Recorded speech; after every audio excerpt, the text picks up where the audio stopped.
Assalamualaikum warahmatullahi wabarakatuh. Saya Indra Nurlia dari HIS 5B akan mempresentasikan sebuah makalah dengan mata kuliah Arbitrase Syariah yang berjudul Proses Penyelesaian Sengketa atau Konflik pada Umumnya, yang diampu oleh dosen Bapak Dr. Muhammad Syaiful Itmam, MH. Penyelesaian sengketa atau konflik. Yang pertama itu pengertian sengketa. Menurut Kamus Besar Bahasa Indonesia, yaitu pengertian sengketa adalah yang pertama, sesuatu yang menyebabkan perbedaan pendapat, pertengkaran, perbantahan. Yang kedua, pertikaian, perselisihan. Dan yang ketiga, perkara atau dalam pengadilan. Menurut Nurmaningsih Amriani, sengketa merupakan perselisihan yang terjadi antara para pihak dalam perjanjian karena adanya prestasi yang dilakukan oleh salah satu pihak dalam perjanjian tersebut. Sedangkan menurut Takdir Ahmadi, sengketa adalah situasi dan kondisi di mana orang-orang saling mengalami perselisihan yang bersifat faktual maupun perselisihan menurut persepsi mereka saja. Sengketa adalah kondisi di mana ada pihak yang merasa dirugikan oleh pihak lain yang kemudian pihak tersebut menyampaikan ketidakpuasan tersebut kepada pihak kedua. Apabila suatu kondisi menunjukkan perbedaan pendapat, maka terjadilah apa yang dinamakan sengketa tersebut. Dalam konteks hukum khususnya, hukum kontrak, yang dimaksud dengan sengketa adalah perselisihan yang terjadi antara para pihak karena adanya pelanggaran terhadap kesepakatan yang telah dituangkan dalam suatu kontrak, baik sebagian maupun keseluruhan, sehingga dengan kata lain telah terjadi prestasi oleh pihak-pihak salah satu pihak karena tidak terpenuhnya kewajiban yang harus dilakukan atau dipenuhi, namun kurang atau lebih, yang akhirnya mengakibatkan pihak satunya dirugikan. Yang kedua itu penyelesaian sengketa secara litigasi atau pengadilan.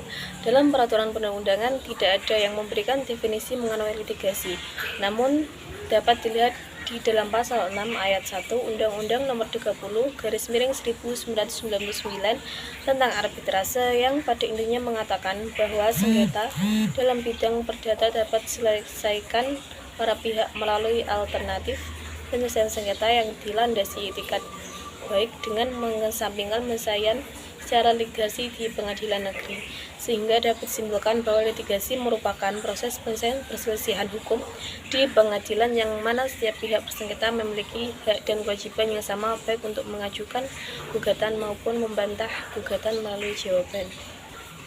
Penyelesaian sengketa melalui litigasi memiliki kelebihan dan kekurangan. Proses penyelesaian sengketa melalui pengadilan menghasilkan suatu keputusan yang bersifat adversarial yang belum mampu merangkul kepentingan bersama karena menghasilkan suatu keputusan win-lose solution.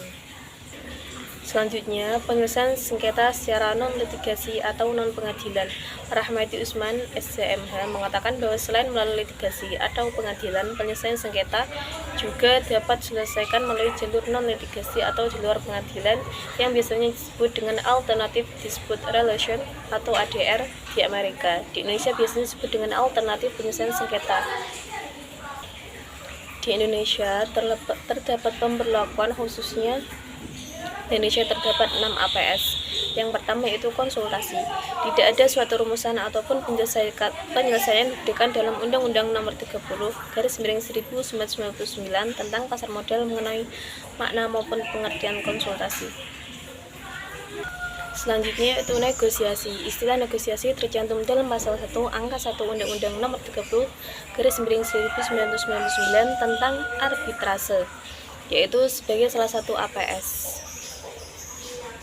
Pengertian negosiasi tidak diatur secara eksplisit dalam undang-undang, namun dapat dilihat dalam pasal 6 ayat 2 Undang-Undang Nomor 30/1999 tentang arbitrase, bahwa pada dasarnya para pihak dapat dan berhak untuk menyelesaikan sendiri sengketa yang timbul dalam pertemuan langsung dari hasil kesepakatan tersebut dituangkan dalam bentuk tertulis yang disetujui para pihak.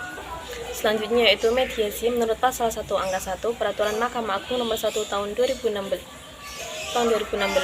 tentang prosedur mediasi di pengadilan, atau selanjutnya disebut Perma 1 atau 2016 bahwa mediasi merupakan cara penyelesaian sengketa melalui proses perundingan untuk memperoleh kesepakatan para pihak dengan dibantu oleh mediator.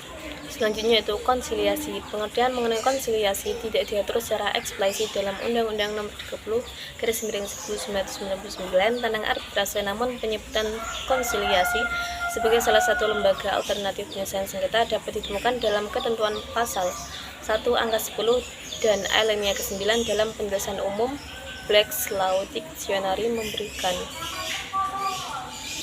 Selanjutnya itu penilaian ahli. Sebagaimana dapat diambil kesimpulan atas pengertian alternatif penyelesaian sengketa dalam pasal 1 angka 10 bahwa penilaian ahli merupakan salah satu cara menyelesaikan sengketa di luar pengadilan.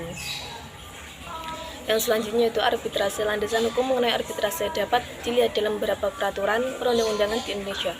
Arbitrase diatur dalam pasal 59 ayat 1 Undang-Undang Nomor 48 Tahun 2009 tentang kekuasaan kehakiman, atau selanjutnya disebut Undang-Undang Nomor 48/2009 tentang kekuasaan kehakiman, bahwa arbitrase merupakan cara penyelesaian sengketa perdata di luar pengadilan yang didasarkan pada perjanjian arbitrase yang dibuat secara tertulis oleh para pihak yang bersengketa. Pasal 1 ayat 1 Undang-Undang Nomor 30/1999 tentang arbitrase menjelaskan bahwa arbitrase adalah cara penyelesaian sengketa perdata di luar pengadilan umum yang didasarkan pada perjanjian arbitrase yang dibuat secara tertulis oleh para pihak yang bersengketa. Arbitrase digunakan untuk mengantisipasi perselisihan yang mungkin terjadi maupun yang sedang mengalami perselisihan yang tidak dapat diselesaikan secara negosiasi atau konsultasi maupun melalui pihak ketiga, serta untuk menghindari penyelesaian sengketa melalui lembaga peradilan yang selama ini dirasakan memerlukan waktu yang lama. Cukup sekian presentasi saya, kurang lebihnya saya mohon maaf. Wassalamualaikum warahmatullahi wabarakatuh.